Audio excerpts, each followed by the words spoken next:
연예가의 궁금한 이야기 풍문으로 들었죠. 오늘도 세간을 떠도는 풍문들이 아주 풍성하게 준비되어 있습니다. 네, 풍문의 뒤에는 과연 어떤 비하인드 스토리가 있을까요? 지금부터 공개합니다. SNS를 통해서 파경 위기를 알렸던 배우 구혜선이 어제 법률 대리인을 통해서 첫 공식 입장을 냈습니다.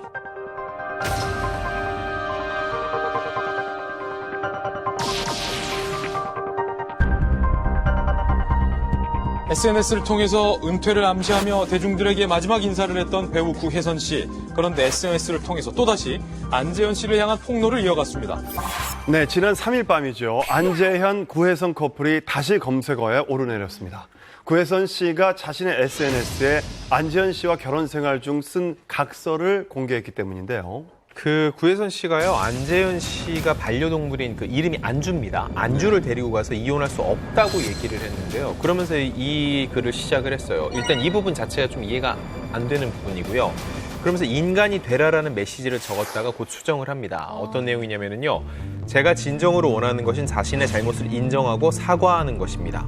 3년 동안 부탁하고 당부하고 지켜온 가정입니다. 라는 글과 함께 각서를 공개했는데 안재현의 주의할 점이라고 적힌 메모장. 여기에 보면 10가지 주의사항이 있는데요. 그 내용을 보면은 첫 번째는 술 마실 때 저녁 10시까지만 마시기, 인사불성 되지 말기 이런 얘기들이 쭉 있고요. 그러다가 술 취해서 기분이 좋아도 소리 지르거나 손찌검, 폭력을 행사하지 않기, 고양이 화장실 치우기, 말 조심하기 등등의 내용이 담겨 있는데 지금 이 시점에 이 얘기를 구혜선 씨가 이렇게 공개적으로 올리면은요, 마치 안재현 씨가 이렇게 지킨다고 해놓고 하나도 지키지 않았어요라고 폭로하는 동시에 대중이 볼 때 좀 응석을 부린다는 느낌도 받습니다. 술 취해서 기분이 좋아도 소리 지르거나 손찌검 폭력 등 하지 않기. 기분이 좋아서 이렇게 손찌검을 하거나 폭력을 한 경우가 있었을 때 이거를 각서를 받았겠죠. 근데 보통 이제 부부가 아니더라도 연애 중에라도 뭐 남자친구가 뭐 술 마시고 뭐 인사불성이 된다라든지 그런 문제가 있을 경우에 뭐 장난 반 진단 반으로 막 각서를 쓰는 그런 커플들도 있잖아요. 저만 해도 사실은 이 글을 처음 딱 읽었을 때 그러니까 생각하지 않고 그냥 표면적으로 딱 그 글만 봤을 때 뭐야, 안재현이 그래서 때렸어? 이 생각을 했거든요. 그리고 지금까지도 아마 그 생각을 계속 그냥 이 폭력이라는 단어, 손찌검이라는 단어 때문에 계속 그렇게 생각하시는 분들이 있을 것 같아요. 그러니까 이전에 가슴으로 딱 포커싱이 된 것처럼 이번엔 이 각도를 올리면 폭력이라는 단어에 대중이 굉장히 반응을 할 것 같다라는 어쩌면 판단 하에 각서를 올리지 않았을까라고 좀 조심스럽게 추측이 되는 거예요. 저도 만약에 폭력이 실제로 있었다면은 벌써 구혜선 씨가 그 폭로를 해고도 남았을 거라고 생각을 하고, 근데 아무래도 이제 사람들이 꽂힌 내용은 그 8번이에요. 손찌검과 폭력. 오죽하면은 구혜선이 이런 걸 올렸겠어. 왜냐면 일반적으로 남자친구 사이에서도 이런 각서는 쓰지 않잖아요. 술 먹어도 주정 부리지 않기 정도로만 올리지 손찌검하지 않기를 누가 약속을 서로 받아야 되나요? 자, 그러면 이거 셀비 씨가 보기에는 이 8번 어떻게 생각하십니까? 8번. 이거는 기분이 좋아서 마치 어떤 특히나 여성분들이 많이 하죠. 웃으면서 옆 사람 때리는 거죠. 약간 요런. 약간 근데 이게 진짜 실제로 아플 수 있거든요. 제가 아는 친구도 이제 신랑이 술 마시면은 집에 와서 팔을 비틀거나 팔을 깨물거나 그러니까 자기는 좋다고 하는 건데 표현인데. 어느 정도인지는 모르겠으나 뭐 기분 좋을 때 뭐 이렇게 건드리는 게 남자가 건드리는 거랑 여자가 느껴지는 그게 좀 다르거든요. 그래서 약간 이거를 별거 아닌 거를 구혜선 씨가 너무 오바를 해서 이런 식으로 적었어라고 저희가 이렇게 단정 짓기는 또 위험한 거죠. 12개 되는 항목들 가운데 잘 보면 물론 이제 8번이 굉장히 좀 자극적이라 먼저 눈에 띄긴 합니다만 안재현 씨의 술 문제는 분명히 부부 사이에 좀 문제가 됐던 것 같긴 해요. 왜냐하면 첫 번째부터 술 마실 때 늦게 오지 않는다. 그다음에 두 번째도 인사불성 되지 말기라는 게 결국 술 적당히 마시라는 거거든요. 저는 약간 다르게 생각하는 거는요.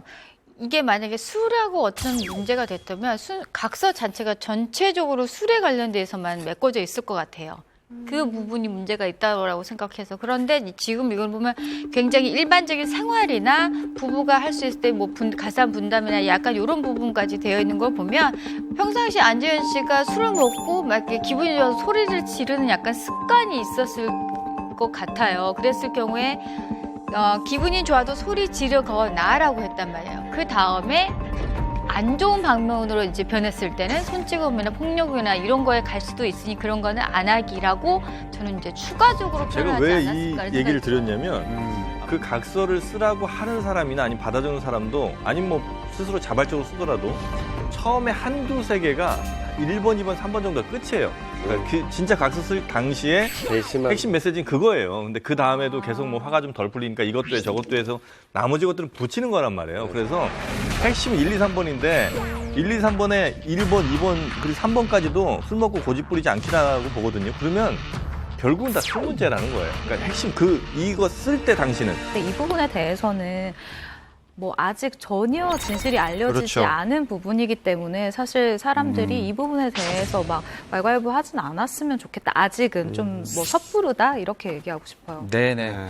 두 사람이 이제 각서 2장을 공개했는데 이제 약간 관심을 끄는 게 이 구혜선 씨 각서에는요. 구혜선 주의할 점 없음이라고 쓰여져 있습니다. 이게 약간 조금 관심이 가요. 그리고 뒷장에는 각각 2사람의 사인이 되어 있습니다. 아까 그것처럼 이제 술 마시고 들어와서 약간 자기가 실수했으니까 미안하니까 이렇게 쓰고 우리 구혜사는 잘못한 거 없음. 약간 이런 느낌이죠. 근데 저는 한편으로 그 생각도 들었거든요. 그럼 너도 나 잘못한 거 아니면 내가 고쳤으면 좋겠는 거 너도 말해. 너도 맞아요. 적어라고 했을 때 어떤 남자가 사실 너 그거 마음에 안 들었고 너도 어쩌지? 조금 해줬으면 좋겠고 어떻게 말을 해요? 누가 말을 해요? 상대에게는 하지 마. 그것도 금기. 뭐 해주세요도 아니고 12가지나 하지 말라는 내용의 각서를 써게 해놓고 본인은 주의할 게 없다라고 공개를 했잖아요. 그런 내용을 썼었다고. 그러면서 그런 내용을 공개하면서 그것이 대중에게 설득을 얻을 거라고 생각하는 저는 구혜선 씨의 생각이 좀 너무 일방적이고 오만하다라는 생각도 들어요. 사실 이게 서로 존중하는 부부의 모습은 절대 아니거든요. 뭐 하지 않기 이거는요 보통 사이가 좋을 때 쓸 수 있는 각서의 표현이고요. 그래요? 안 좋을 때는요 나는 뭐뭐 하지 않겠습니다. 이게 좀 그런 식으로 끝나죠. 예.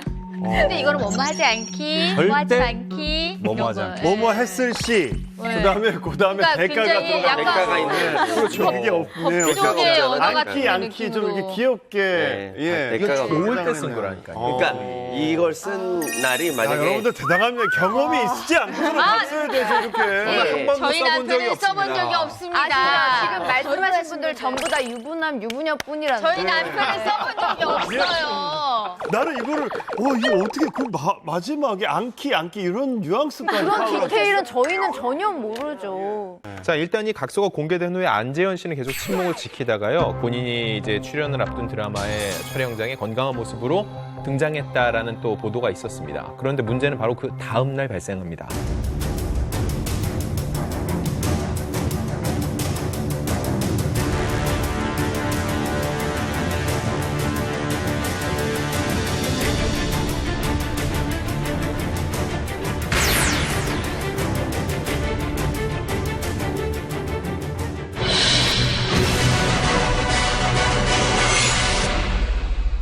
네. 4일 오전 구혜선 씨의 게시물은 삭제가 됐는데 D 매체에서는요 충격적인 기사가 올라왔습니다. 네, 이 D매체에서 공개한 기사 내용이 뭐냐면 구혜선 씨와 안재현 씨가 나눈 문자 메시지의 내용을 담고 있어요. 근데 이 양이 굉장히 어마어마합니다. 일단 1년 전인 2018년 9월 1일 문자 내용을 한번 살펴보면 여보 나 잘게 사랑해 고생해 애기야. 지금 끝났어. 사랑해 여보. 뭐 이런 식으로 좀 꿀이 떨어지는 내용이 많아요. 이때만 하더라도. 그런데 다음 달인 10월 이런 내용이 있습니다. 오늘 저녁에 엄마 오기로 한 거 기억 안 나지? 내가 미안해. 귀담아 못 들어서 미안해. 문자를 보면 사실 이런 식의 좀 패턴이 많은 것 같아요. 구혜선 씨가 서운해하고 안재현은 뭔가 미안해라는 단어가 굉장히 자주 나오더라고요. 기사를 읽어보니까. 사실 이 대화들을 보면서 제가 느껴지는 건 부부관계가 아니라 약간 사제지간 같다는 느낌이 살짝 들었어요. 근데 이때까지만 해도 뭐 불화가 있다라고 생각하기 네. 좀 힘든 뉘앙스죠. 그렇죠. 그런데 두 사람이 일단 2017년도에 경기도 용인으로 이사를 가게 됐잖아요. 근데 안재현 씨 같은 경우는 용인에서 드라마 현장까지 가는 게 좀 힘들었었나 봐요. 그렇기 때문에 드라마 작업 기간에는 안재현 씨가 청담동에 오피스텔을 얻어서 그렇게 별거 아닌 별거죠. 그러니까 그때는 좀 떨어져서 지냈었거든요. 생각해보면 안재현 씨가 2018년 7월에는 또 뭐 뷰티 인사이드라는 작품을 찍었고, 그리고 2019년 5월부터 또 현재까지는 하자 있는 인간들이라는 작품에 또 나오고 있어요. 그렇기 때문에 아무래도 좀 얼굴을 잘 보지 못하고 바빠서 연락이 바로바로 되지 않는 이 기간 동안 부부 문제가 조금 더 심화되지 않았나라고 추측이 가능한 거죠. 네, 2019년 3월 11일 두 사람의 불화가 본격적으로 보이는 메시지 내용이 있습니다. 네. 이 메시지는요, 안재현 씨가 소속사 이사를 용인 집에 데려온 날 구혜선 씨가 같은 집 2층에서 보낸 문자입니다. 이사 가면 아파트 4명이로 바꿔줘. 다른 사람 못 오게. 그게 무슨 소리야? 자기 집이니까 아무 때나 사람 부르는 거잖아. 그런 게 어딨어. 내일 드라마 때문에 내가 불렀어. 새벽 3시네. 나를 얼마나 무시했으면 그런 행동을 할까? 이때부터 약간 조금 불화의 징조가 보이기 같은 시작하죠. 집에서 지금 문자로 대화를. 그러니까 구혜선 씨가 화가 잔뜩 났나 봐요. 그러니까 같은 집인데도 내려가서 같은 공간인데 네. 같은 공간인데 2층에서. 2층에서 보냈다라고 매체에서 이렇게 명시가 되어 있거든요. 근데 새벽 3시에 사람을 부르는 거 굉장히 와이프 입장에서는 그렇죠. 기분 나쁘고 나를 무시하는 것 같이 느낄 수는 있는데, 그렇게 해서 이제 진행되는 논리가 이 아파트의 명의를 내 걸로 그러니까 바꿔달라라는 거는 조금 이해하기가 힘들어요. 사람을 조심스럽게 얘기하자면 이 명의 얘기까지 나오는 거는 나중에 최악의 상황도 가끔은 염두에 두고 간혹 나오는 말 아닌가요? 꼭 명의를 반드시 받기 위해서라기보다는 이제 얘기를 하는 거죠. 네 명의니까 네가 마음대로 불렀지. 그럼 내 명의로 차라리 바꿔줘. 약간 이런 느낌이죠. 예. 적어도 근데 이 대화에서 미루어 짐작할 수 있는 건요. 새벽 3시에 사람을 부를 때 안재현 씨가 구혜선 씨에게 양해는 구하지 않은 건 분명한 것 같아요. 구혜선 씨도 배우고 연예인이거든요.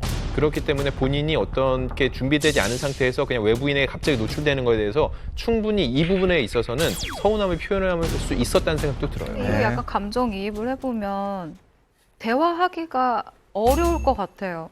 지금 안재현 씨 입장에서는 지금 사과도 해야 되죠. 그리고 새벽 3시에 왜 불렀는지도 설명을 해야 되죠. 이게 1순위라고 생각하는데 갑자기 아파트 명의를 또 설명해야 돼. 아파트 명의? 이건 또 왜 바꿔줘야 되지?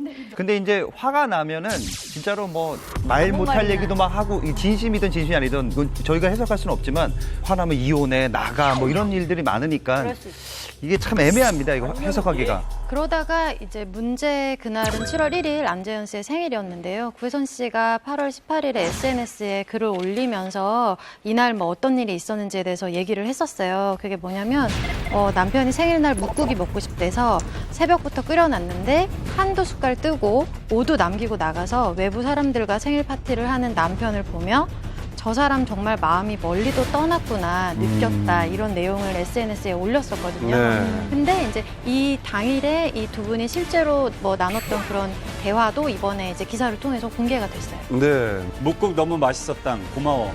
아니야, 생일 많이 축하해. 고마워. 진짜 만났어. 그래, 다이어트 끝나면 자주 해줄게. 이때까지는 분위기가 나쁘지 네. 않았어요. 그런데 이 대화 이후에 오후 2시에 구혜선 씨가 잔뜩 화가 나서 다시 메시지를 보내거든요. SNS에 안재현 씨가 올린 이 동영상을 보고서 구혜선 씨가 이런 반응을 보인 겁니다. 네. 어제 땡땡씬에 가서 엉덩이 흔들며 신나하고 같이 술 먹느라 늦었구나. 그리고 집에 와서 이혼해달라고 그렇게 졸라댄 거냐? 정 떨어진다 정말. 아침부터 네 묵국 끓인 내 손이 아깝다. 그거 영상 오늘이야. 피팅 갔다가 축하받은 거고. 나한테 그렇게 무뚝뚝하게 굴고 거기선 신나더라. 에휴, 집에서 밖에서 달라서 미안해. 뭐 상황이 똑같진 않지만요. 안재현 씨가 제가 약간 이제 부부싸움을 했을 때 하는 패턴하고 비슷한 걸 하나 보이는 게 있어요. 뭐냐면은 빨리 사과하기. 저는 상황을 빨리 더 확전시키지 않고 수습하기 위해서는 사과를 빨리 하거든요. 근데 가끔은 그 빨리 하는 사과가 더 얄밉다고 얘기를 해요. 왜냐면 진심이 안 느껴진다는 거죠. 이 내용을 보면은요, 안재현 씨가 누가 봐도 그거에 대해서 일일이 얘기하기보다는요, 그냥 더 이상 얘기하고 싶지 않고 싸우고 싶지 않으니까 그냥 내가 빨리 이렇게 말을 해서 미안해라고 그냥 하는 게 보이거든요. 근데 이 뉘앙스 안에서도 구혜선 씨는 진심 어린 사과라고 느끼지 못한다는 뉘앙스를 좀 받았어요. 저는 오히려 이 문자를 보면서 어떤 생각이 드냐면 구혜선 씨가 안재현 씨한테 날 더 사랑해줘, 나랑 더 있어줘, 나랑 같이 있어자고 계속 뭔가 이렇게 사랑을 원하는 느낌이거든요. 근데 그거를 조금 안재현 씨가 잘 못 보듬었나 이런 생각도 좀 살짝 들어요. 이러고 나서 이제 안대현 씨가 전화를 걸었는데 구혜선 씨가 거절을 했다고 하네요. 근데 사이는 이 영상을 보기 전까지는 사이가 나쁘지 않았잖아요. 사실 그런 말이 전날 나온 커플이 맞나 싶을 정도로 다음날 또 정다운 얘기를 하다가 갑자기 그렇죠. 이제 그 SNS 영상을 보고 구혜선 씨가 오늘이라고 이제 오해를 하고서 이런 문자를 보냈던 거죠. 근데 이게 생일날 전날에 이렇게 이혼해달라고 졸라대고 나서 그 다음날 묵국 먹고 너무 잘 먹었어, 맛있었어. 이렇게. 부부관계는 어떻게 해석하기가 어려워요. 부부들은 참 희한하네요.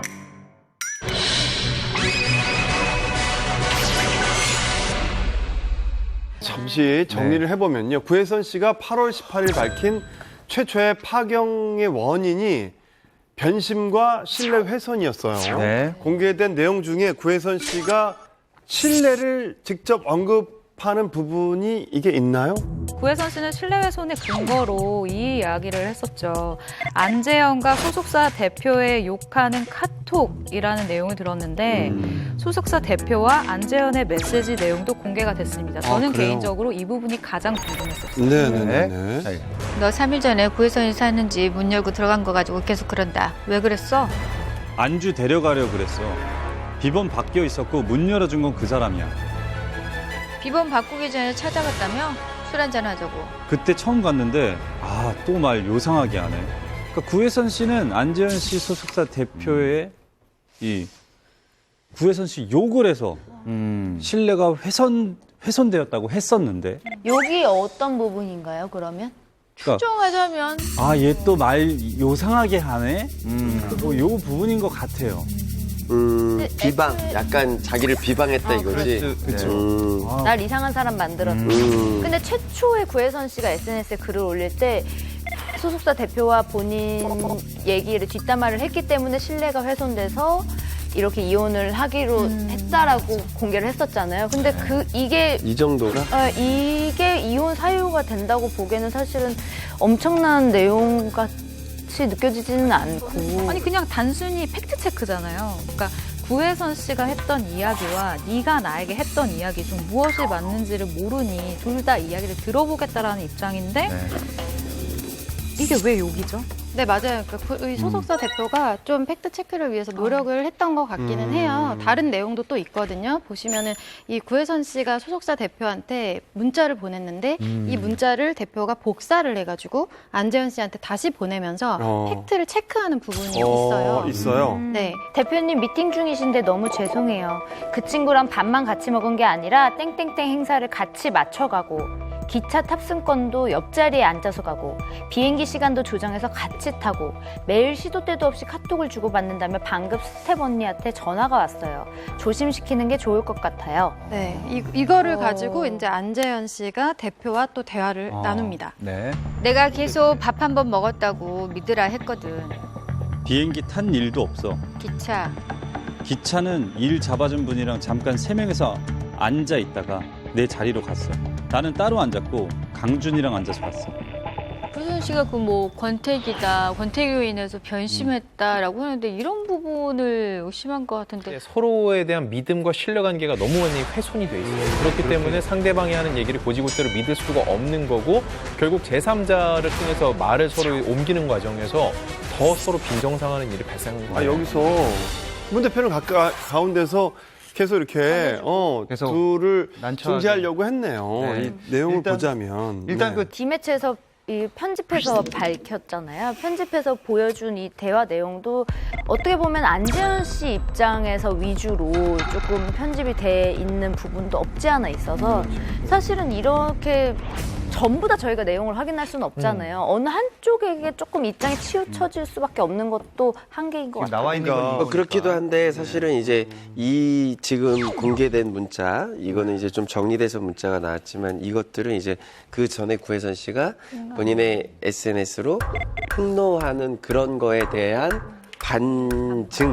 반박하는 해명, 어떤 해명 카톡 그 상황은 원래 이랬습니다라는 거를 그 상황에 맞춰서 지금 오픈을 한 거잖아요. 네, 그렇죠? 네. 네. 그러다가 2019년 7월 19일 야, 이거 없었으면 안재현은 됐네. 이거라도 있었으니 약간 맞아요. 약간 뭐라도 조금이라도 여론이 반전이 됐죠. 여론이 아이고. 아 진실이 뭐였지? 그러다 이제 2019년 7월 19일 두 사람은 본격적으로 이혼을 이야기하기 시작했습니다. 뭐 때문에 변한 거야? 다정하고 귀여운 내 여보 어딨어? 여보는 불행했나 봐. 촐랑촐랑거리던 푼수 어딨어? 우리 순둥이 어딨어? 나한테 잘해주던 꼬꼬마 어딨어? 용인 살 때 우울증이 컸나 봐. 그때는 조금 다시 마음이 조금 좀 달래려고 하는 모습이 좀 보이네요. 근데 구혜도는 달래려고 하지만 안재현 마음을 좀 닫았네요. 확실히. 그렇죠. 확실하게 이런 부분에 대해서 전혀 마음을 닫은 것 같아요. 나 돈 줘.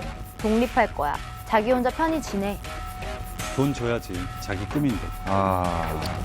양평에 집을 짓는 거. 그게 독립하는 거니까 그게 이제 너의 꿈이니까 내가 그거를 할 수 있는 돈을 주겠다.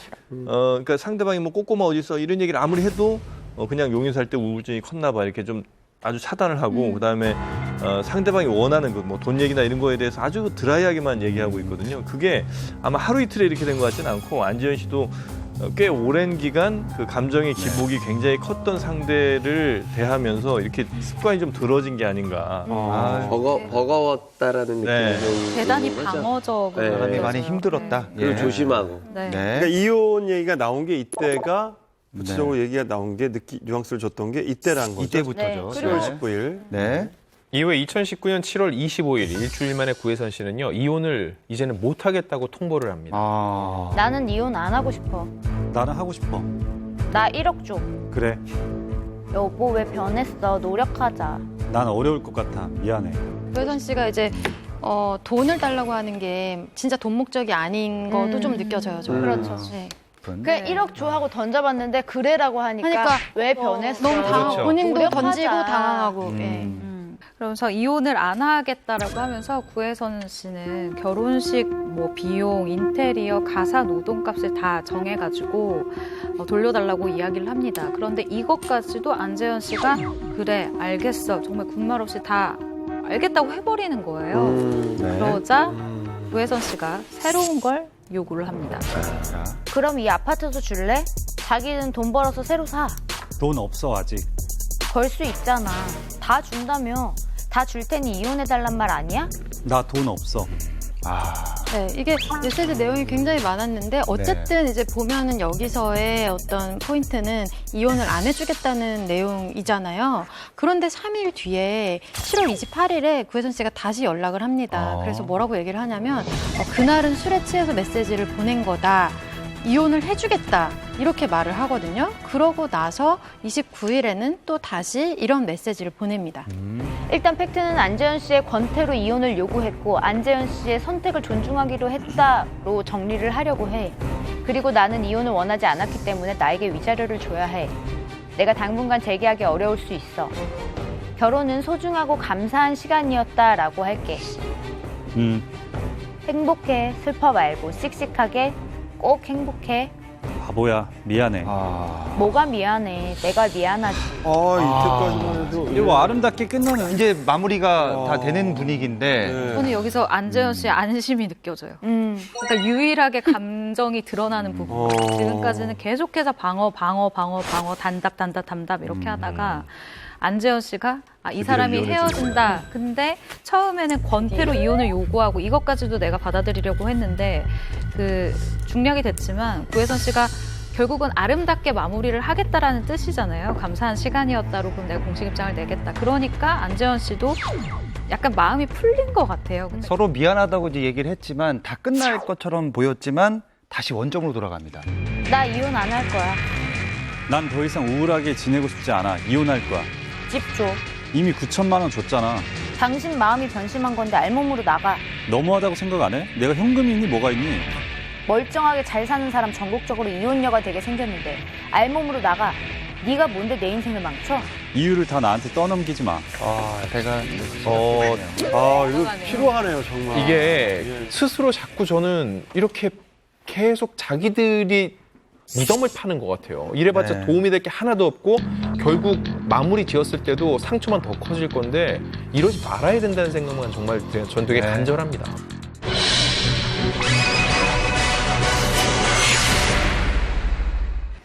이런 두 사람의 메시지 대화 내용들이 4일 오전에 기사로 공개되자 구혜선 씨가 곧바로 자기 입장을 SNS에 발표했거든요. 네. 포렌식 결과요. 올해만 핸드폰 3번 바꾼 사람입니다. 이혼 사유 정확히 말하면 안재현 씨의 외도입니다. 현재 촬영하는 드라마 여배우와 연문설이 너무 많이 돌아 마음이 혼란스러웠습니다. 결혼 후 남편 컴퓨터에서 발견된 여배우와 호텔에서 가운을 입은 채 야식을 먹고 있는 사진을 가지고 있습니다. 법원에 증거로 제출하겠습니다. 그래서 그 구혜선 씨가 확신을 가지고 있다면은 또 뭐 제가 할 말은 아니지만 너무 불특정 다수의 여배우들을 그냥 머리채 잡고 그냥 끌고 내린 듯한 느낌을 받았거든요. 왜냐면 일단 현재 촬영하는 드라마 여배우와 연문설이 너무 많이 돌아서 이 드라마에 출연하는 여배우들 입장에서는 굉장히 살떨리는 이야기고요. 이 사진조차도요, 결혼 후에 찍었다는 건지 아니면 결혼 전에 찍은 사진을 컴퓨터에 아직도 남아있다는 건지 이게 명확한 설명이 없으니까 보면서 계속 우리가 상상을 하게 돼요. 자기 나름대로 그냥 자기 해석. 근데 이 사진이 만약에 외도의 현장이거나 증거라면 지금까지의 폭로의 패턴으로 봤을 때 이미 진작에 그 사진을 공개했을 거라고 많은 누리꾼들이 추측을 하고 있고 사실은 그러면 그 사진을 지금 SNS에 공개를 하지 왜 그러지 않느냐. 그러니까 그게 그냥 어떤 정확한 증거가 되지 않기 때문에 그런 것이 아니냐. 그 사진의 존재에 대해서 많은 분들이 의문을 좀 가졌었어요. 안재현 씨 측근이 이제 그 입장을 밝혔어요. 근데 결혼 후에 뭐 외도를 한 적도 없고 호텔에 간 적도 없다 이렇게 주장을 했고요. 그리고 이제 구혜선 씨가 말한 사진은 T채널의 신혼일기에서 얘기를 했었던 그 전 여자친구 사진을 말하는 것 같다. 이렇게 어떤 매체 인터뷰를 통해서 얘기를 했습니다. 네. 이 내용이 공개되고 같이 드라마 촬영을 하는 여배우에 대해서도 관심이 집중됐죠. 맞습니다. 예. 네, 바로 드라마 하자있는 인간들의 여주인공인 오연서 씨였는데요. 네. 오연서 씨는 아역부터 시작해서 K채널의 넝쿨체에 굴러온 당신에서부터 인기를 시작한 여배우입니다. 네. 사실 이 사건이 이 오연서 씨라는 정확한 그 인물이 등장을 하면서 오연서 씨가 직접 입장을 밝히기도 했고요. 네. 등장을 하면서 뭔가 새로운 좀 전환점을 맞이하는 분위기인데 되게 사실 이 부분이 궁금하실 것 같아요. 그래서 지금 이 기사가 나고 나서 바로 물어봤어요. 그러니까 안재현 씨 드라마에 출연하는 또 다른 배우 쪽에 물어봤는데, 그러니까 안재현 씨가 촬영장에서 거의 외톨이처럼 혼자 지내고 있었다고 해요. 이 드라마가. 그래서 왜 저러지? 왜 저렇게 어둡고 우울하게 있지? 이렇게 궁금했었대요, 주변 사람들이. 근데 이 작품이 7월에 촬영을 시작을 했는데 너무 혼자 그렇게 우울하게 지냈던 이유가 구혜선 씨의 그 폭로 SNS를 보고 나서야 그때 주변 사람들이 알게 됐다라는 거예요. 그래서 궁금한 게 정말 그러면 안재현 씨랑 오연서 씨랑 뭔가 있긴 있었냐, 뭐 썸이라도 탔냐라고 물어봤더니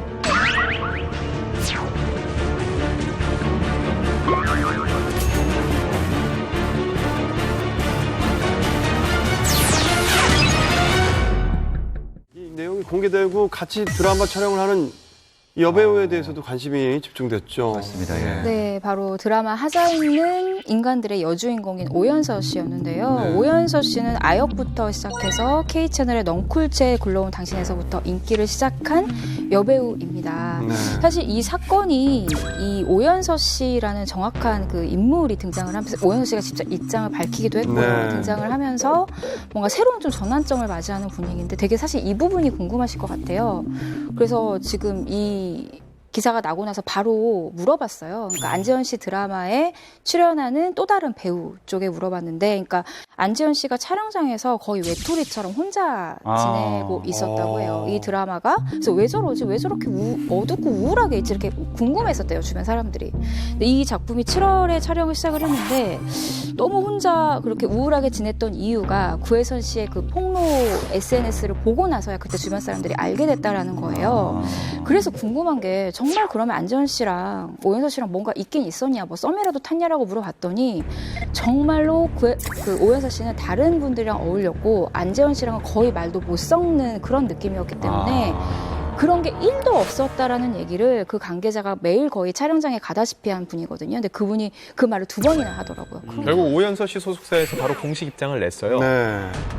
구혜선 씨가 언급한 연문설은 명백한 허위사실 추측성 글이어서 이거에 대해서 명예훼손, 허위사실 유포로 법적 대응을 취하겠다라는 게 공식 입장이고요. 그러면 오연서가 아니라고 하니까 그럼 김슬기야? 이렇게 또 화살이 쏠린 거예요. 그러니까 김슬기 씨가 여기서 가만히 있으면 그 사건의 주인공이 내가 될 수도 있겠다라는 불안감을 느끼게 된 거죠. 그래서 소속사에서 이렇게 얘기를 한 게 김슬기 씨 역시 그 구혜선 씨의 글에 나온 내용과는 정말 아니다. 그러니까 사실 무근이다라는 걸 분명히 하면서 이 부분에 대해서는 강력하게 법적 대응을 하겠다라고 못을 박았어요. 이게 다들 법적 대응한다면 거기 드라마에 출연하는 여배우들이 다 그 법정 대응 해야 되는 상황인가? 이게 왜냐면 모호하게 이게 그 얘기가 나와서 그런데 이제 구혜선 씨도 이게 이렇게까지 갈 줄은 몰랐을 거예요. 근데 이게 너무나 많은 사람들이 관심을 갖고 있으니까 일단 구혜선 씨 옆에는 누가 없나요? 그러니까 조언해줄 사람이 지금 없는 거예요. 그러니까 조언해줄 사람이 필요하고 좀 이렇게 안정을 취하게 해줄 수 있는 사람이 뭔가가 필요한데 지금 구혜선 씨 혼자서 막 계속 감정에 계속 기복을 너무 노출을 하고 있으니까 굉장히 안타까운데. 혼자만의 싸움 같은 느낌으로 지금 계속 혼자 이렇게 하고 있거든요. 사실 지금은 사람들이 누가 잘했네 못했네 보다도 어떤 댓글들 보면은 구혜선 너무 걱정된다 이런 글들이 사실 되게 많아요.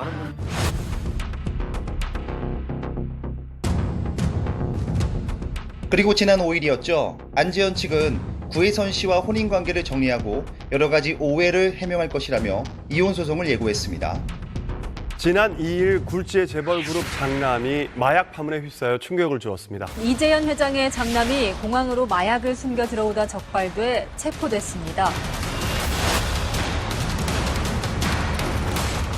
국내 재계순위 15위의 대기업이죠. C그룹의 이재현 회장의 장남인 이선호 씨가 항공편으로 마약을 밀반입 시도를 하다가 적발이 됐습니다. 뉴스를 처음에 딱 보고 든 생각이 아니 대체 알려진 사람이잖아요. 그럼 무슨 생각으로 저렇게 당당하게 마약을 밀반입할 생각을 했을까? 그게 참 의문스러웠거든요. 네. C그룹 이재현 회장의 장남이자 그룹의 후계자로 해서 이렇게 경영 수업을 받던 인물입니다. 미국 컬럼비아대 금융경제학과를 졸업한 후에요. 2013년 근무를 했고요. 그 뒤 바이오 사업팀 부장으로 근무하다가 최근에 식품 전략기획 1팀으로 보직을 옮긴 것으로 알려졌습니다. 네, 이 씨가 이번에 반입하려다가 적발된 마약이 액상 대마 카트리지 수십 개인데요. 이게 고순도 변종 마약이어서 더 문제가 됐다고 합니다. 제가 들었던 부분도 대마 같은 경우는요. 이제 필리핀이나 이런 거는 우리가 외관적으로 봤을 때 약물 중독이 보일 수 있는 그런 것들 있잖아요. 그런 증세들이 이제 강력하다면 대만은 겉으로 봐서는 전혀 알 수가 없는 그런 것들이 많아서 이렇게 사회적인 지위가 있다든가 뭐 그런 분들이 많이 하신다고 저는 들었어요. 아니, 마약을 그것도 몰래 몇십 개를 가져온다는 게 어떻게 가능하다고 생각을 했을지가 좀 의문이 드네요. 상식적으로 그렇게 대기업의 후계자고 직책도 있는데 물론 뭐 가까운 사람한테도 절대 그거를 해서는 안 되지만 본인이 직접 안 가지고 피하고 뭐 다른 사람한테 뭐 이렇게 시키거나 그런 방법을 썼을 텐데 보통. 이선호 씨 같은 경우는 C그룹 이제 후계자인데 설마 이걸 판매하기 위해서 이렇게 대량으로 사오진 않았을 것이고 본인을 위해서 보통은 이제 그랬을 텐데 누구 보라고 일부러 그런 거냐? 차라리 C그룹 후계자라는 그 어깨에 짐이 너무 무거워서 내가 다 내려놓으려고 마약에 손을 댄 거다라고 하는 게 더 믿기겠다라는 누리꾼들의 댓글도 있었습니다. 본인이 직접 들고 들어왔다는 거는 뭐 위험성을 몰랐다든지 아니면은 안 걸릴 줄 알았다. 뭐 이렇게 봐야 되지 않을까요? 그러니까 이제 아마 처음에 이게 이제 이렇게 갖고 오지는 않았을 거예요. 왜냐하면 사실 이제 카트리지 50개 정도를 아마 갖고 온 걸로 알고 있는데 보면 정말 많은 양이거든요. 네. 그리고 뭐 돈으로 따지더라도 액상대마 같은 경우가 그램당 따지면 금보다 비싸요. 이게 미국에서는 합법인가요? 캘리포니아주 같은 데서는요 지금 합법이에요. 그래서 사람들이 이걸 어떻게 구해라고 하는데 합법인 지역에서는요, 그냥 돈 주면 살 수 있거든요. 근데 이게 국내에서 불법이고 구할 수 없으니까 들어오는 순간 가격이 뛰어요, 주변에서. 왜 우리가 다뤘던 몇몇 연예인들도 그래서 이거를 왜 던지기 수법이라고 해서 가져가다가 이렇게 걸리거나 돈을 송금하는 과정에서 이게 적발이 되거나 그런 게 있잖아요. 그래서 쉽게 구하니까 가져오면 돈이 되니까는 돈벌이 수단으로도 가져오려고 하는 거고. 아, 마약 사범이 아니라 그냥 단순히 그 돈벌이로. 그렇죠. 근데 이번에 이선호 씨 같은 경우는 이미 거기 검사에서 양성 반응이 나오기도 했으니까 본인이 했다는 얘기인데. 그리고 이제 이선호 씨 같은 경우는 이제 뭐 대마 사탕, 대마 젤리도 수십 개를 또 받았다고 합니다. 대마에 완전 중독된 거 아닌가요? 예. 너무 얼마 전에도 초콜릿 사오듯이 사온 거 아니에요? 재벌 3세들도 예. 다 걸렸었잖아요. 그러니까 그게 같은 마약 종류. 같은 액상대마가 굉장히 요즘에 그 돈 많은 집 자제분들이 이런 것들을 좀 많이 한다고 해요. 쉽게 구할 수 있나 쉽게 구할 수도 있고 과거 유학 당시에 막 접했던 이런 것들을 그냥 지금까지도 끊지 못하는 경우들이 꽤 많다. 이렇게 얘기가 나오고 있습니다. 자, 이선호 씨는 재벌, 그러니까 4세죠, 엄밀히 따지면은. 재벌과 자녀들이 마약의 유혹에 빠지는 이유가 있다면 뭘까요? 예. 일단 해외 생활을 많이 하잖아요. 아까도 얘기했지만 유학파들은 그 마약에 좀 더 쉽게 노출이 될 수 있다는 거. 그리고 구매할 때도 이제 금액도 적지 않은데 이런 경제적인 부분에 있어서 부담이 없다는 거. 주변에 이제 아이들을 이렇게 조기 유학을 보내는 엄마들이 되게 많은데 네. 가장 엄마들이 걱정하는 게 이런 거였거든요. 외국에서는 이제 합법적인 이런 게 있다 보니까 그거에 노출되는 아이들 걱정을 하더라고요. 그런데 부모의 위치에 따라서 접하는 마약에 대한 A, B, C, D 등급이 다를 뿐이지 아이들이 접하는 거를 거의 막을 수는 없다는 얘기를 하더라고요. 저도 이제 저희 아이가 뉴욕에 이제 있는데 조카. 약속이 다른 건 다 필요 없다. 그냥 약만 하지 마라. 그게 저하고의 약속이에요. 맞아요. 예. 근데도 불안해요. 그러니까 너무 노출이 돼 있으니까. 근데 그런 사회에 있다가 그런 환경에 있다가 이거 뭐 죄의식 없이 하다가 한국에 오면 이제 불법인 거를 이렇게 망각할 때가 있는 것 같아요. 그리고 주변 환경이 제일 중요한데 최근에 보면은 재벌가 자제들이 잇따라서 계속 마약 사범으로 이제 검거되는 일들이 있었잖아요.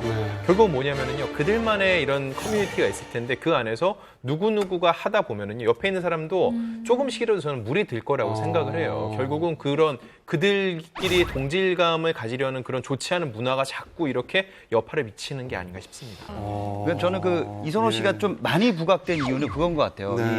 뭐 재벌과 이제 반개 혈족 같은 경우 마약 사건이 종종 있었어요. 근데 경영에 직접 참여하는 사람이 이런 일이 있는 일이 거의 흔치 않은 걸로 알고 있거든요. 아, 지난번에 그 H가나 S가는 그 경영에 직접 참여하는 3세가 아니었어요? 제가 알기로는 뭐 이렇게까지 뭐 완전 경영자 수업을 그래요? 받고 완전 경영자의 위치에 있는 분은 이분이 거의 처음으로 저는 알고 있어요. 황영진 기자가 얘기한 것처럼 이제 그 C그룹의 또 핵심 아마 후계자로, 왜냐면 또 이 이선호 씨의 아버지가 지금 건강이 이렇게 썩 좋은 편이 아니잖아요. 그러다 보니까 좀 일찍 경영을 아마 물려받을 가능성이 높은 상황인데 그 상황에서 얘기한 것처럼 이런 마약 사건에 이렇게 연루된 경우는 사실 흔치는 않죠. 그런데 이선호 씨 마약 파문이 검색어 상위권에 오르면서 다른 2명의 여자 이름도 같이 상위에 올랐다고요. 그중 한 명이 이다희 씨인데요. 네. 대체 누구길래 이렇게 관심의 대상이 된 건가요? 이다희 씨는 이제 이선호 씨의 아내입니다. 2016년 26의 나이에 이제 스포츠 케이블 채널에서 아나운서로 입사를 했고요. 뭐 스포츠부터 예능 프로까지 뭐 하면서 다양한 매력을 보여줬었죠. 2018년 10월에 서울 모처에서 결혼식을 올렸는데요. 직계 가족 10명과 그 소규모의 하객만 참석을 했다고 합니다. 아주 조용하고 극비리의 결혼식을 치렀다고 합니다. 재벌가의 장남과 또 아나운서의 만남이었기 때문에 굉장히 관심이 집중됐는데 뭐 한간에서는 제2의 그 노현정 아나운서가 아닌가라는 얘기도 나왔었죠. 이선호 이다희 커플도 작년 초에 지인에게 이제 서로 소개를 받아서 그리고 결국 결혼을 또 올린 게 여름에 이제 결혼을 결정을 했다고 하더라고요. 보면 굉장히 다른 일반적인 사람들에 비해서 서두른 감이 없잖아 있는데 이렇게 빠르게 결혼을 결정하는 뭐 특별한 이유가 있을까요? 결혼을 우리가 오래 좀 보고 결정을 해야 된다고 얘기하는 거는 리스크 때문이에요, 사실은. 저 사람이 진짜 괜찮은 사람인지 아닌지, 혹은 앞으로 계속 경제 능력을 가지고 있을 것인지 아닌지 등등 여러 가지 것들을 그 위험 요소들을 이제 확인하는 기간이 사실은 이제 사람들이 대체로 뭐 1년이다, 2년이다 이렇게 이제 사귀고 하는 거거든요. 근데 상대 배우자도 뭐 방송이나 이런 걸 통해서 많은 것들을 이제 검증했다 이렇게 생각하기 때문에 그 리스크 자체가 대단히 적다라고 아마 판단들을 하는 것 같아요. 그래서 근데 사랑해서 그런 걸 수도 있잖아요. 네.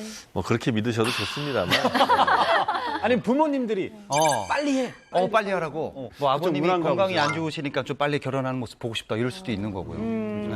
다른 이유도 있을 것 같은데요. 이선호 씨 아내인 이다희 전 아나운서와 함께 검색어에 오른 그 여자분의 이름. 그게 바로 그 이유인 것 같습니다.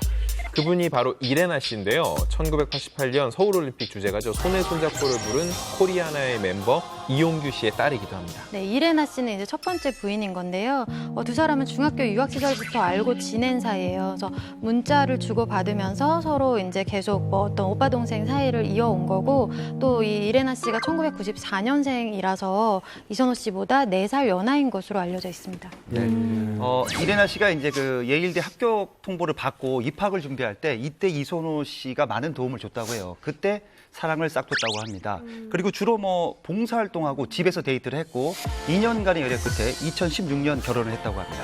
그때 이제 뉴스에 클라라 씨 사촌이 대기업 맏며느리가 된다라고 해서 굉장히 화제가 됐었는데 나이가 굉장히 어렸던 걸로 기억을 해요. 22살이었나. 그래서 결혼을 하기에는 굉장히 조금 이른 나이인 것 같다라는 생각을 했었거든요. 두 사람이 일찍 결혼한 데에는 나름의 이유가 있는데요. 2016년 초반에 그 C그룹의 이재원 회장의 건강이 매우 안 좋아졌던 거예요.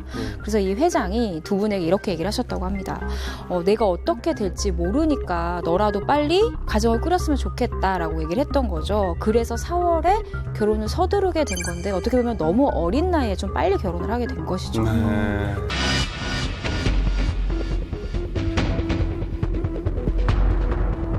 그리고 지난 4일 이선호 씨는 스스로 검찰을 찾아가 사죄하며 구속을 자진 요청했는데요. 구속 여부 심사를 한 결과 지난 6일 밤 구속이 결정되었습니다. 일단 이선호 씨는 C그룹 장남이자 직계 후계자인데요. 대마초 파문으로 경영권 승계에 빨간불이 들어온 것이 아닌가 우려하는 분들도 있습니다. 앞으로 사건의 추이가 어떻게 진행될지 조심히 지켜봐야 할 것 같습니다.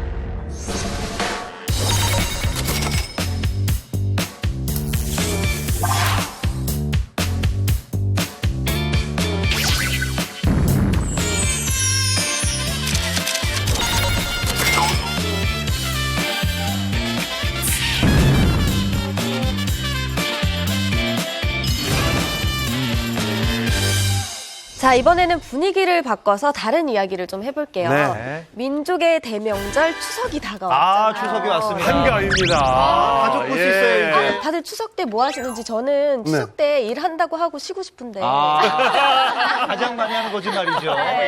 어떻게 계획이 나는 진짜 녹화가 있어요. 녹화가 추석 당일 당일은, 빼고는 나머지는 녹화가 있어 다. 저는요, 예. 이제 전이 사실은 가장 힘들거든요. 저는 붙이는 게 이게 기름 냄새라는 거죠.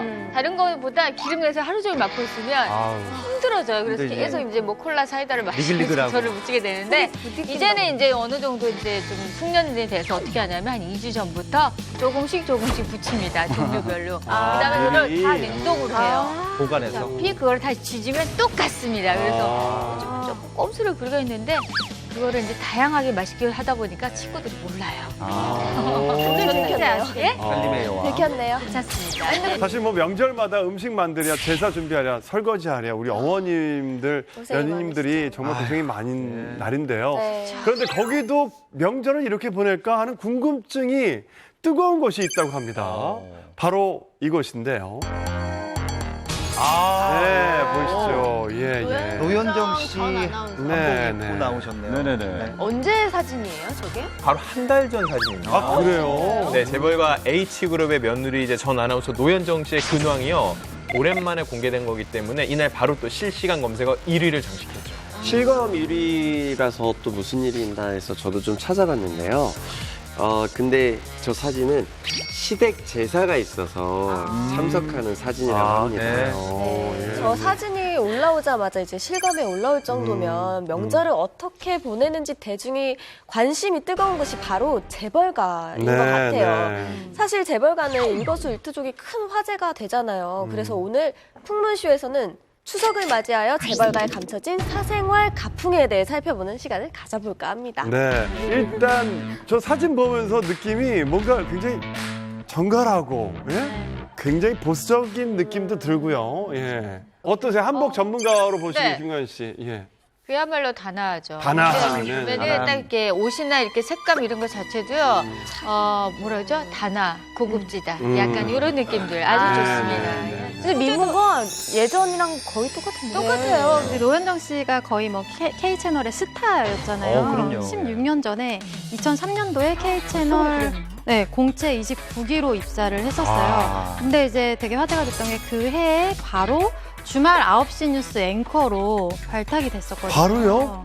네, 그 해 어떻게 보면 초고속 승진인 거잖아요. 그렇죠. 그래서 좀 화제가 됐었는데 사실 이분이 완전히 스타가 되게 만들어준 프로그램은 당시에 그 상상 플러스. 그 프로그램 MC로 발탁이 되면서 이때 뭐 세대 공감 올드앤뉴 이런 코너가 있었는데 기억나요. 네, 맞아요. 이때 막 아나테이너 이런 수식어를 들으면서 아주 사랑을 받았습니다. 그때 정말 유행했었어요. 그 기억이 나는 게 이제 여러 명의 남 MC들이 있었는데 오답을 이렇게 얘기하면 땡땡땡 씨 틀렸습니다. 박지원 씨 다시 틀렸습니다. 이런 거 공부하세요. 많이 했어요. 이렇게 공부하세요. 말을 했었는데 이렇게 웃음도 되게 참아가면서 참아가는 모습이 너무 매력적이에요. 자제하면서 그 모습이 굉장히 이제 유행을 했었고 유행어까지 만들었었잖아요. 그만큼 이제 노현정 씨 인기가 엄청났었는데 갑자기 결혼을 발표하고 아나운서까지 은퇴를 한다 그래서 정말 많은 사람들이 그런데 그럴만 했던 것이 그 노현정 씨의 남편이 재계순위 1, 2위를 다투는 재벌인 H그룹의 3세 정대선 씨잖아요. 그리고 정대선 씨 같은 경우는 현재 IT 전문기업 현대 BSNC의 사장인데요. 이곳의 연매출이 2,800억이라고 합니다. 대박입니다. 두 사람은 2006년 8월에 비공개 결혼식을 한 이후로 노현정 씨가 방송에 절대 나오지 않습니다. 그나마 볼 수 있었던 건 그 H그룹 명절 때마다 시댁에 제사 갈 때 그때 한복 입은 모습만 저희가 볼 수 있었죠. 네, 맞습니다. 바로 H그룹에만 있는 가풍이 또 하나 있는데요. 그게 바로 며느리 7계명입니다. 이게 벌써 뭐냐? 머리 아파. H그룹 며느리들이 반드시 지켜야 할 규율인데 예상외로 지키기 쉬운 것들이에요. 살펴보면 이게 고 정주영 회장의 부인이자 H그룹 일대 안주인인 고 변중석 여사가 만들었다고 하는데 내용은 이렇습니다. 첫 번째, 겸손해라. 두 번째, 조심스럽게 행동해라. 세 번째, 남의 눈에 띄는 행동을 하지 마라. 네 번째, 저는 이게 제일 궁금한데 채소는 시장에서 사라. 저 채소 시장에서 사요. 다섯 번째, 이거 마트 안 간다. 온라인 사면 안 돼요. 온라인 안 됩니다. 다섯 번째는 배추 한 포기 값도 가계부에 꼼꼼히 적어라. 그리고 하늘이 두 쪽 나도 제사는 참석해라. 이거 어렵습니다. 그리고 봐야 일곱 돼요. 번째는 친정 조부모 이름은 꼭 외워라인데 재벌가에서 H그룹이 제일 제사를 많이 지내는 거 확실한 것 같아요. 몇 번 왜냐하면 드린대요? 재벌가의 시집간 연예계 인물 중에 노현정 씨가 가장 많이 노출이 됐거든요. 왜냐하면 이 제사가 늘 공식적인 그 행사처럼 치러지니까 1년에 2번 정도는 노출이 되시는 거예요. 일단 정주영 회장은 2001년, 변중석 여사는 2007년에 별세하셨는데요. 그래서 이 7계명이 지금까지 그대로 이어지면서 100% 지켜지는지는 사실 확인된 바는 없습니다. 그래도 두 분이 타계한 이후에도 기일이 되면 꼬박꼬박 저렇게 한 곳에 모이는 거 봐서 어느 정도의 전통은 지켜지는 것 같다는 생각이 들고요. 뭐 H그룹 같은 경우 1년에 제사가 한 10번 정도가 된다고 해요. 그래서 10번이면 좀 심하네. 10번 정도가 되는데. 근데 10번이면 10번 더 저 한복 입고 다 며느리들 모이는 거예요? 그렇죠. 그래서 이제 그 며느리들이 식재료 준비하고 제사 음식 뭐 여러 가지 요리하고 하는데 그 며느리들이 새벽 4시부터 그 청운동 자택에 모여갖고 다 그 일들을 한다는 거예요. 아이고. 어쨌든 그 시간을 새벽 4시부터 같이 해야 된다는, 같이 준비해야 된다는 것 자체가 아마 H그룹에 결혼한 그 며느리들 입장에서 상당히 좀 부담되는 일이긴 할 것 같아요. 또 이제 정주영 회장은 생전에 가리는 음식이 없었다고 합니다. 특히 순두부랑 뭐 보고 요리, 메밀 요리를 좋아하셨다고 하는데요. 제사상에도 이런 음식을 올리지 않을까라는 생각도 좀 들고요. 요즘은 이렇게 부인이 살아생전에 좋아하셨던 음식들을 많이 맞아요. 올리더라고요. 저는 아버지가 를 좋아하셔서 네, 아이고. 예, 저희 엄마가 다른 걸 몰라도 는 꼭 올려요. 예, 제사상에 를 한쪽에 이렇게 콜라랑 같이 하고 저희 특이하네. 돌아가신 할머니는 껌을 그렇게 좋아하셨어요. 스멘트라는 껌인데 저희 엄마가 꼭 그 껌을 한 통 사와서 이렇게 펼쳐가지고 그냥 어머니를 생각하는 그런 하나의 마음인 것 같아요. 네. 네, 근데 정주영 회장이 좋아했던 요리가 순두부 메밀 요리였다고 하는데 순두부를 직접 만들라고 하진 않으셨겠지만 재벌인데 입맛이 굉장히 소박한 편인 것 같아요. 아, H그룹 소박하지 않습니다. 엄청나요. 극반전이 있습니다. 왜요? 정주영 회장님이 가장 좋아하는 게 이 메밀 막국수집이라고 해요. 근데 이게 강원도 양양에 있습니다. 요게 먹고 싶을 때는 소박하지 않게 H그룹 본사에 헬리콥터를 띄웁니다. 네? 그걸 타고 강원도 양양에 가서 먹고 옵니다. H그룹이에요. 우리 드라마에서 그렇죠. 바로 헬기 띄워라. 나 막국수 먹으러 간다. 막국수 먹으러 헬기. 그런데요, 재벌들은 집안 행사 중에서도 특히 제사를 중요시 여기는 것 같더라고요. 이유가 뭘까요? 결국 이제 제사라는 게 뭐 돌아가신 분들을 기억한다 이거의 목적은 저는 이제 둘째라고 보고요. 첫 번째는 남아 있는 사람들의 결속이라고 봐요. 결속. 그러니까 이제 사실은 아예 맘만 먹으면 얼마든지 안 보고도 살 수 있거든요. 뭐 전혀 불편함도 없을 것이고 그럼에도 불구하고 이런 제사는 반드시 참석해야 된다 이런 뭐 가족 내 어떤 룰을 만듦으로 해서 남아 있는 사람들을 위한 그 결속을 위한 어떤 행사 같은 게 아닌가 생각이 좀 듭니다. 자, H그룹은 유난히 보수적인 가풍인 것 같은데요. 그래도 재벌가이기 때문에 명절에 어떻게 보낼지 궁금한데요. 네. 아시는 분 계십니까? 네. 아주 간단하게 얘기해서 해쳐모여라고 하더라고요. 해쳐모여? 네. 일상에서는 다들 너무 하는 일이 많고 또 인원이 너무 많아서 자주 보지를 못하는데 무조건 보는 게 설 그리고 추석이래요. 그래서 할아버지 세대부터 부모님 그리고 지금 현재 경영을 하고 있는 이들 그리고 이들의 아이들까지 총 4대가 모이게 되는 건데 그러면 사실은 거의 뭐 40명 정도? 그러니까 그 한 집에 거의 뭐 40여 명이 모이게 되는 거니까 굉장히 많은 인원이 모이는 거죠. 그래서 지금 경영을 하는 이들이 어렸을 때는 장난처럼 번호로 부르기도 했대요, 어른들이. 번호가 어떻게 있어요? 번호로 그러니까 어떻게 예를 부르- 들면 그 있잖아 181 이렇게 181? 181? 하필 181이래. 네, 근데 이게 무슨 뜻이냐면 정주영 회장의 8번째 아들의 장녀. 그러니까 이런 식으로 숫자로 하면은 그러니까 손주들이 너무 많으니까. 군대네, 군대. 너무 헷갈리겠는데. 장난처럼 근데 약간 이러면 뭐 명절 때는 진짜 체육관이나 잔디밭이나 아산체육관 가야겠네요. 뭐 이런 데를 빌려야 되지 않을까 싶은데. 아니 근데 청운동 그 자택이 뭐 한 100몇 평 되나요? 그러면 얼마나 H그룹의 청운동 자택은 지상 1층이 51평, 그리고 2층이 45평이라고 하네요. 생각보다는 그렇게, 크지 않은데요? 네. 거기에 40명 1, 2층 합쳐도 100평이 안 됩니다. 근데 대지가 넓겠죠. 마당이 공원이 하나 있을 수도 있고. 풍문에 의하면요, H그룹의 며느리들은 매일매일이 제삿날과 같다는데 이게 무슨 얘기예요? 무슨 소리예요? 정주영 회장이 정말 의욕적으로 경영 활동을 하고 있을 때 며느리들에게 특별한 밥상머리 교육을 했다고 합니다. 뭐냐면 며느리들은 매일 새벽마다 남편들과 청운동 자택을 찾아가 아침밥을 같이 해야 했다고 합니다. 정주영 명예회장이 아침 식사를 하던 시간이 통상 한 새벽 5시 정도였다고. 그때 일어나게 되면 아침 식사를 준비하려고 하면 더 부지런하게 움직여야 됐겠죠. 근데 그 노현정 씨의 시어머니 이행자 여사 같은 경우는 결혼 후에 한 15년 정도를 정주영 명예회장 내외를 모시고 살았다고 하니까요. 농담처럼 밤새는 거는 내가 제일 자신 있다라고 할 정도로 굉장히 시부모 모시고서는 밥을 하고 이렇게 같이 식사 자리를 만드는 거를 중시하셨던 것 같아요. 네, 그리고 이제 남자들 밥상과 며느리들 밥상이 따로였다고 합니다. 이거는 좀 지금 시대에 안 맞습니다. 너무한데요. 시대착오적인데요. 예스럽죠. 그래서 이 겸상이 허용이 된 게 좀 한참 지난 다음이었다고 해요. 그리고 이게 좀 식사 때마다 자주 이 밥상에 올라오는 반찬이 나물류였대요. 근데 이게 원체 정주영 회장이 나물을 좋아하는 데다가 또 이제 검소하기로 유명하잖아요. 그래서 나물 반찬이 좀 많이 올라왔다고 합니다.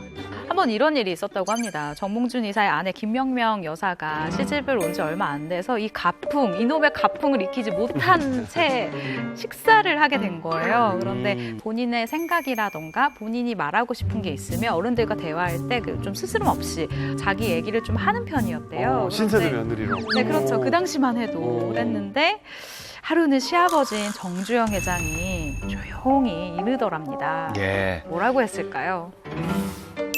입 다물어라. 비슷해요. 그런 거 아니야? 비슷하지 조용히 해요. 네. 조용히 해라. 정주영 회장님이 이렇게 얘기했다고 예. 합니다.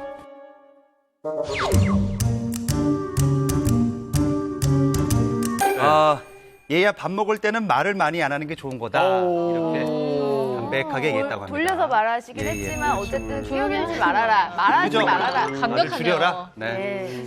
지금 뭔가 H가가 세상에서 제일 까다로운 좀 시월드가 되어가고 있는 느낌이긴 한데 사실 여기서 끝이 아닙니다. 네. 지금은 좀 나아지기는 했지만 정주영 회장이 살아계실 때만 해도 사회생활은 아예 생각지도 못했다고 하고요. 그 이유는 살림에만 신경 써라라고 조언을 해주셨기 때문이고 심지어 며느리들은 골프장 근처에도 못 갔다고 해요. 아이고야. 외부 활동을 하는 사회생활은 아예 안 안 되니까. 되는 거죠. 또 H그룹의 며느리들은요, 김장을 전부 직접 한다고 합니다. 김장을 많은 것들을 하네요. 네, 김장을 제대로 이렇게 해오는 게 집안의 전통인데, 김장철에 모여서 함께 김치를 담그는데, 장도 다 담가 먹는다고 된장, 합니다. 고추장, 된장, 간장. 그런데 정주영 회장님께서 직접 장독을 이렇게 열어보기도 하셨다고 합니다. 아니 시아버지 바쁘신데 왜 장독대까지 열어보세요? 너무 심하다 이거는. 아니 근데 이거는 일리가 있어요. 왜요? 이 며느리가 부지런하지 않은지를 장독을 보면 뚜껑을 열어보면 알 수가 있어요. 걷었는지 안 걷었는지. 왜냐하면 장독대 관리 한 번도 안 해보셨죠? 햇빛이 좋잖아요. 그럼 뚜껑을 열어야겠대요. 하루 종일 빛을 쐬게 해주고 저녁 때 이게 다시 닫아줘야 되고요. 장독대 열어놨는데 갑자기 소나기 오잖아요. 비 한 방울이라도 들어가는 순간 장맛이 변해버리거든요. 그러면 그거 버려야 돼요. 그러니까 이걸 열어보면 이 집 며느리가 얼마나 관리를 잘하는지 딱 알 수가 있는 거예요. 아니 근데 회장님이 이걸 왜 열어보냐고요. 그러니까 이거는 시아버지가. 며느리를 굳이 쫓아다니지 않아도 이 며느리가 얼마나 이 장 관리를 잘하고 있느냐를 거기서 판단을 하는 거죠. 성실함? 자, 어쨌든 뭐 이거 H가 며느리들의 시집살이 힘들었을 것 같은데. 시집살이네요. 그렇죠, 시집살이죠. 네. 요즘 같으면 이게 있을 수 없죠. 요즘 많이 바뀌었을 거야, 아무리. 맞아요. 네. 라도, 네. 자, 그런데요. 재벌이라는 타이틀 때문인지 H그룹이 뭘 먹고 뭘 하는지만큼 화제가 되는 게 또 있습니다.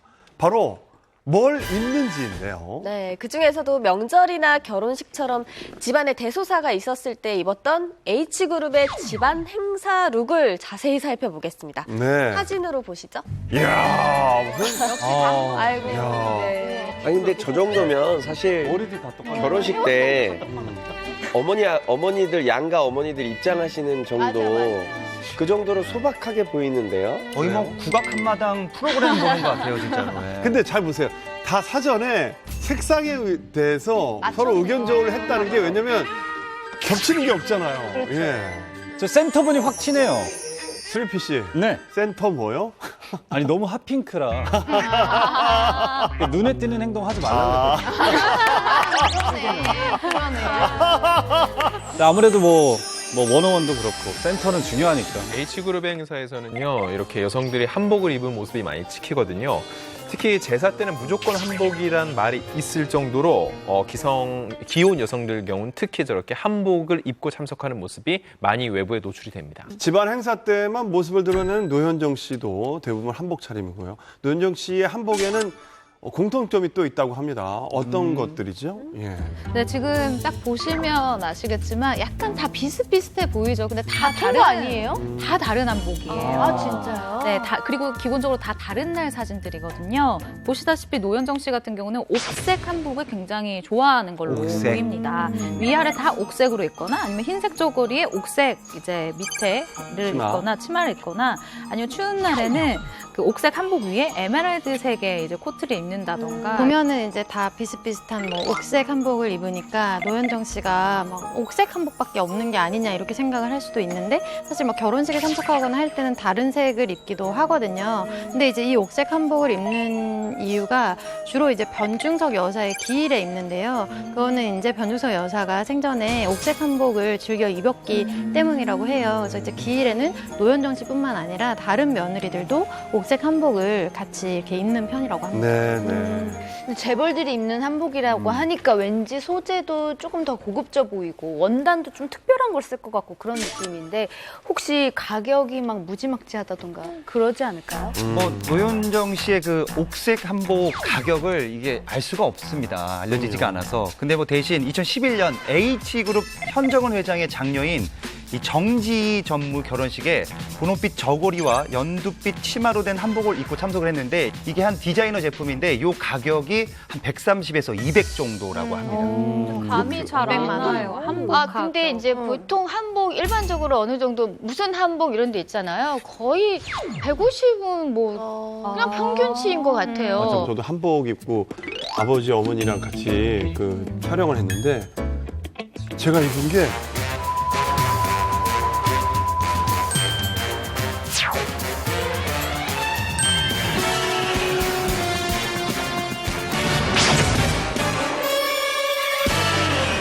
보통 한복 일반적으로 어느 정도 무슨 한복 이런 데 있잖아요. 거의 150은 뭐 그냥 평균치인 것 같아요. 맞아, 저도 한복 입고 아버지 어머니랑 같이 그 촬영을 했는데 제가 입은 게 1,500만 원이더라고요.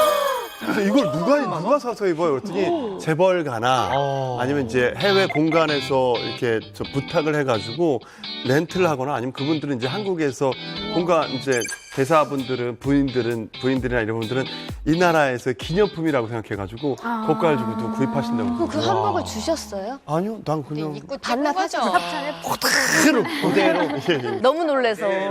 이런 한복 가풍 또 노현정 씨의 시할머니가 만들었다고요. 네, 그 모든 제사를 챙기거나 한복을 입는 가풍의 시작점에 그 말씀하신 노현정 씨의 그 시할머니가 있는데 변중석 여사라고 합니다.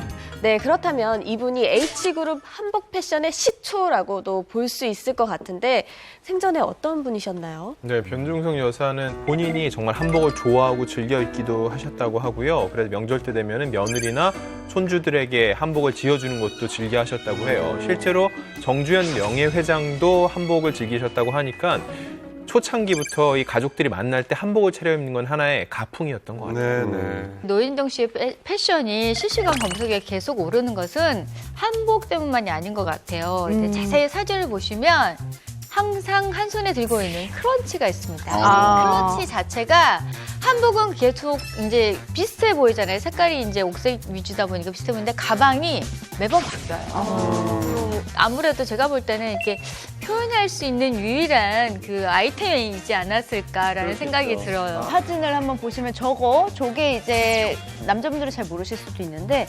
루이비땡의 이제 제품인데 그 PVC라고 약간 투명 이게 뭐라 그러지 비닐처럼 보이는 재질이에요. 반딱반딱한 건데 저게 의외로 가격이 10만 원 정도. 저렴하네. 네. 왜냐면 저게 그 루이비땡 재단 미술관에서 파리에 있는 그 미술관에서 판매하는 굿즈예요. 이게 정식 이렇게 판매 상품이 아니고 그렇다 보니까 좀 저렴하게. 그래요? 네. 저거 꼭 갖고 싶네요. 그러게요. 이미 저게 다 10만 원대라고요? 예예예. 굿즈니까 그냥. 굿즈니까.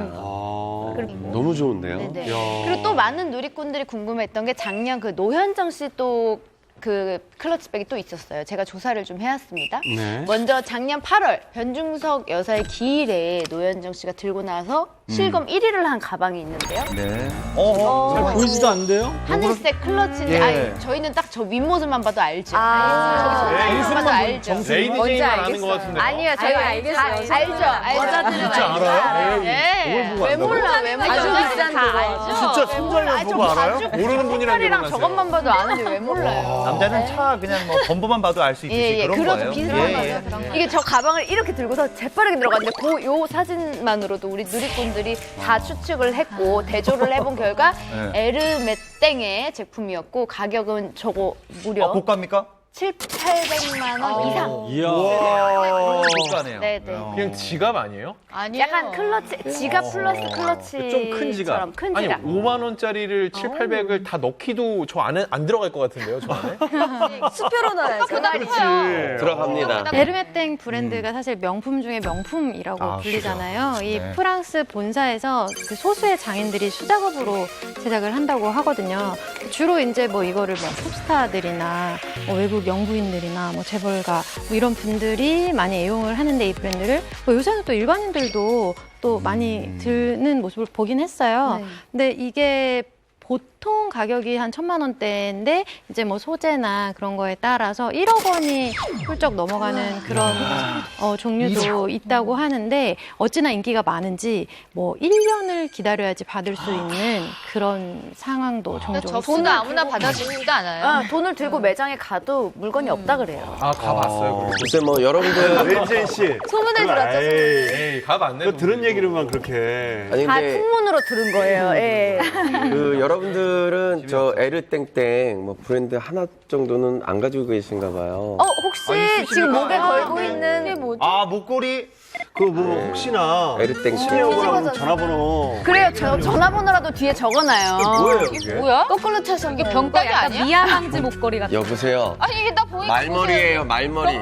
말머리. 군번줄 아닙니까? 네, 아, 요즘 저기 짝 잘 나오네. 에르땡땡이에요.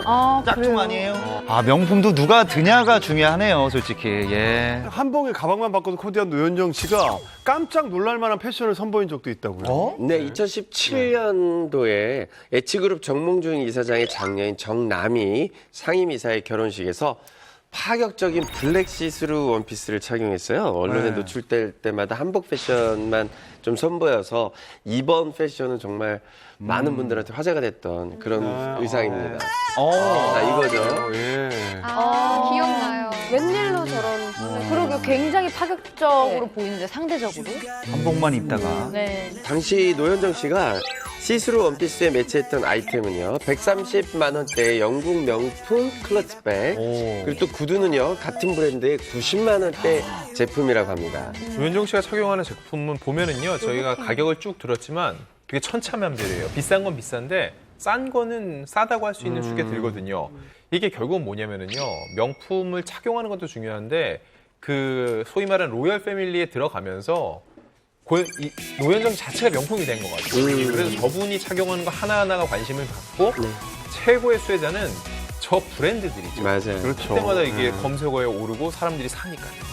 저는 명품이 좀 명품 티가 나야 된다고 생각합니다. 아. 그 비싼 걸 사는데 역시. 내가 명품이다. 명품. 그렇지. 명품. 그렇지. 명품.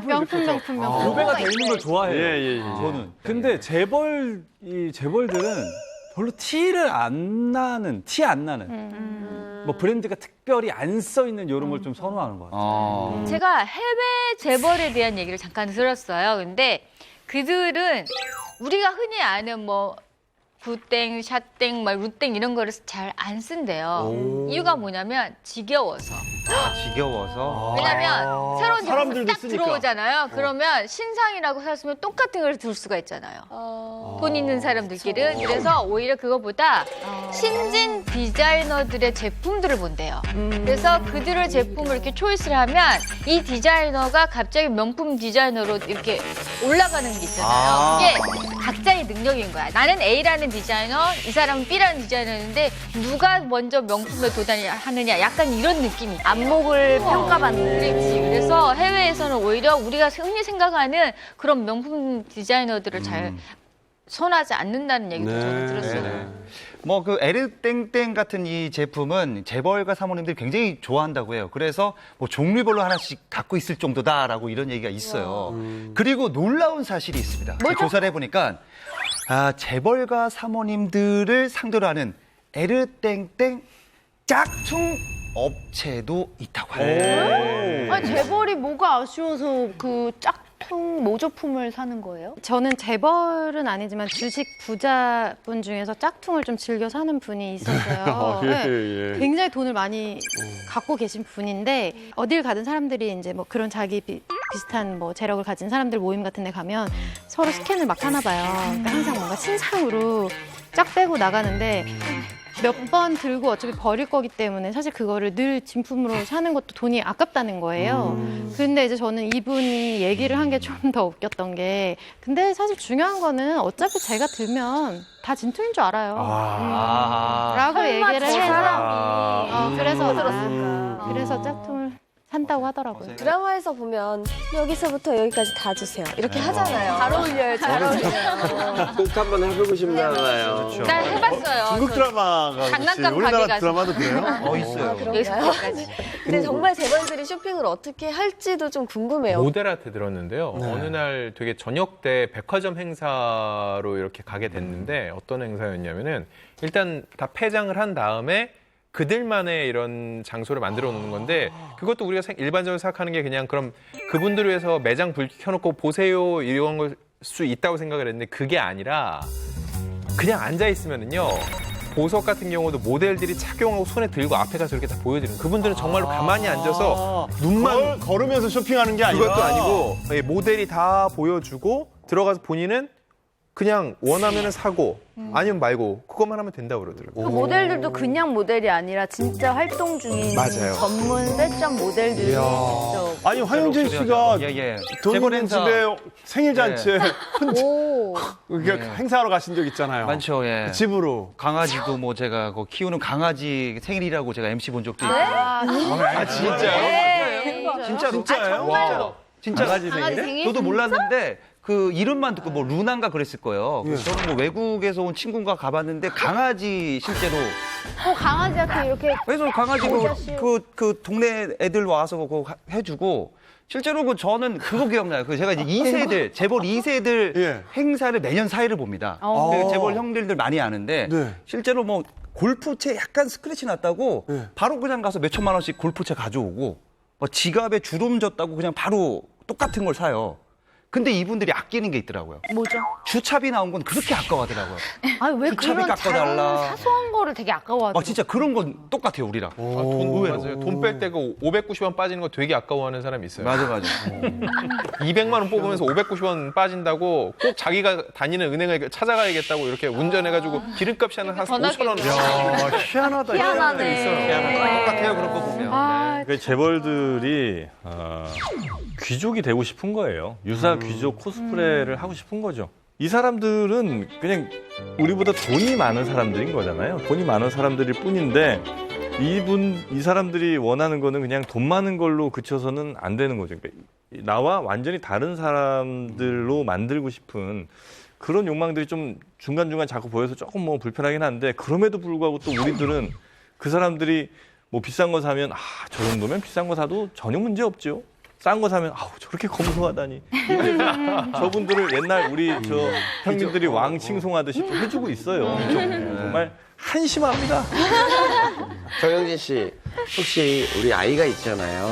아이가 나중에 커서 재벌가 쪽에서 따님이나 뭐 아드님이 이렇게 막 좋아가지고 서로 결혼한다고 그러면 어떻게 하실 거예요? 사돈 맺자. 저한테요? 네네. 사돈 맺자. 사돈. 저는 진짜 한심한 사람입니다. 너무 한심한 집안의 동참. 절해야죠. 한이한테 절을 하는 거예요. 질문이 끝나기도 전에 웃고.